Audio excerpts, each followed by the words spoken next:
Irving has gone cold in the last 3 games, gentlemen, averaging just 20 points a game, 30% from the field, 20 from behind the three-point line. And here is what he said about leaving the court before the game was over last night. Take a listen. You left the court a few seconds before your teammates, before the game was over. What did you think in those seconds going into the locker room? The game was over. Real talk? BS. BS, man. It's BS. Why? I've experienced that before when you kick a team's butt and they turn and walk into the locker room. You know, stay out there with your teammates, take the beating, let the buzzer finish, and walk away like a man. And then you don't have to deal with those questions from the media as well. That's true, too, but I've been on the court, too, where I've seen we were down a couple points. And when I see there's not that much time left and it's about to run off, I took off walking to the locker room, too. But I understand what Scotty's saying, too. Right. You were just like, I'm out of here. I don't I'm out of here. There's not enough time to come back. You're not the star player on the team, so they're not going to magnify you walking off the court. Right. Kyrie Irving is. That's true, with younger teammates, too, right? Yes. Who are watching what he does, if that's a vote of confidence or not. I smell that, too. Scottie Pippen. Woo!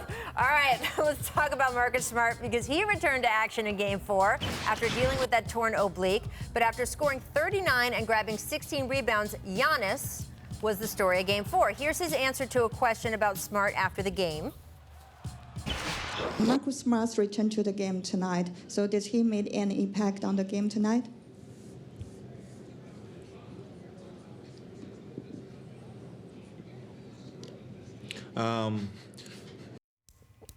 All right, now I gotta step in here and say, Giannis did say very nice things about Marcus Smart after this, but the fact that he needed to go look at the scorecard to look at the stat sheet first. Why would you ask this man after the monster game he just had, after going up 3-1 against the Boston Celtics, winning both games in Boston, why would you ask him about this question? So you're on the question. You think the question is BS? Yes. Why would you ask him this question after the game he just had, how dominant he just been? Ask him about a player that had no factor in the game. That was a dumb question. What do you got? I think it's real talk, but he didn't really want to say it, so I'm going to say it. Okay. Marcus Smart was the best player on the Milwaukee Bucks team last night. Oh, come on.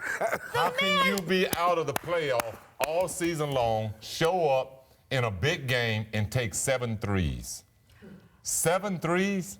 He was just trying to get. And you've been out? That's the Marcus He's Smart been out deal, all though. season. That's No the rhythm. All postseason. That's He the was Marcus. a negative for That is the the Marcus Celtics Smart and deal, a though. That is the positive coin flip with for Marcus the Smart. Bucks. You He get plays the hard. I emotion, love his you get how passion. hard he plays, and when he hits that was them, bad. they all go crazy, and then sometimes, yes, he you know what? overreaches. Yes, you build into that. You don't Yeah. show up after being out of the playoff, out of rhythm, not having any chemistry with your teammates, and now trying to find your way back in the playoff.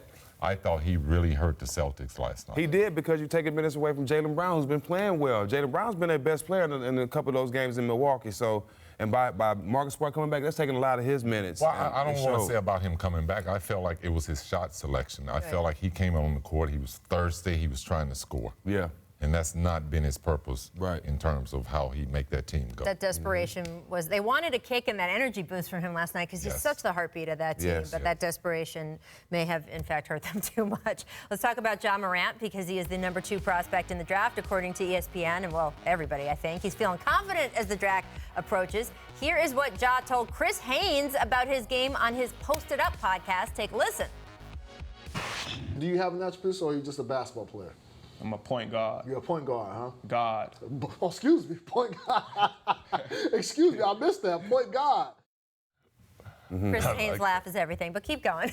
Point guard. BS or real talk? What do you got?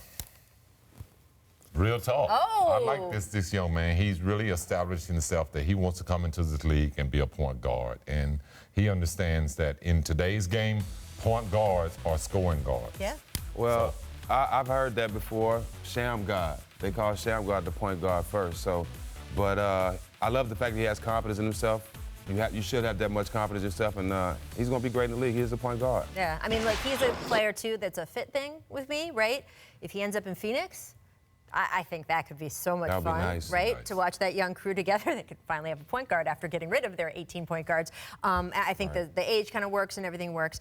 I do like his confidence, too. He is going to end up taping some lumps in this league, and there's two kinds of guys who talk a lot. There's guys who talk a lot, and then when they get knocked down, they get right back up, and it doesn't matter, and it's fun, and their teammates feed off of it. And then there's guys who talk a lot, and when they get knocked down, they kind of go, and they can't handle it or whatever. Right. So I think by coming out so strong out of the gate, he's the first guy, and even when he has those inevitable rookie moments, he's going to just keep talking and be himself, and that's what I hope for him. I like it. I mean, the fact that this young man is working right now and preparing for this season, he's starting to see the forecast. So I'm with him at the point. I like it. All right. God.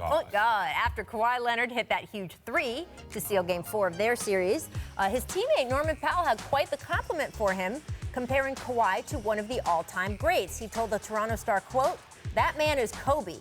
He's a superstar, man. He gets after it. He doesn't care who's in front of him. He knows what he's worth. He knows what he can do. Superstars in this league.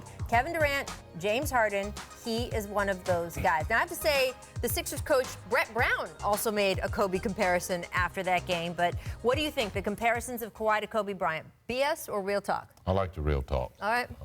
He is a up-and-coming player. He definitely hasn't. You really can't speak with him in terms of comparing him to Kobe. And I know that's been on all the talk shows and stuff today, but he's on that level. And he's been playing great basketball, his shooting percentage, getting everybody involved. So when you talk about greatness in the playoff and performing at a high level, you can give him a Kobe Bryant nod. Yeah, he's not Kobe Bryant. Let me say that. He's definitely not Kobe Bryant yet, but it's a lot of similarities. Yes. The relentlessness, the fadeaways, the attacking on both ends of the court, just coming at your opponent every game, every minute of the game. That's Kawhi Leonard. And I'm glad he got a chance to get away from San Antonio so he can show his full talent. Not saying it was holding him back, but there was a lot going on. I don't think he would be the player he is now. But being in Toronto is definitely helping blossom, and he has a lot of Kobe similarities. And that's a great compliment to him, even be compared to a guy like Kobe, because Kobe raised the bar so high.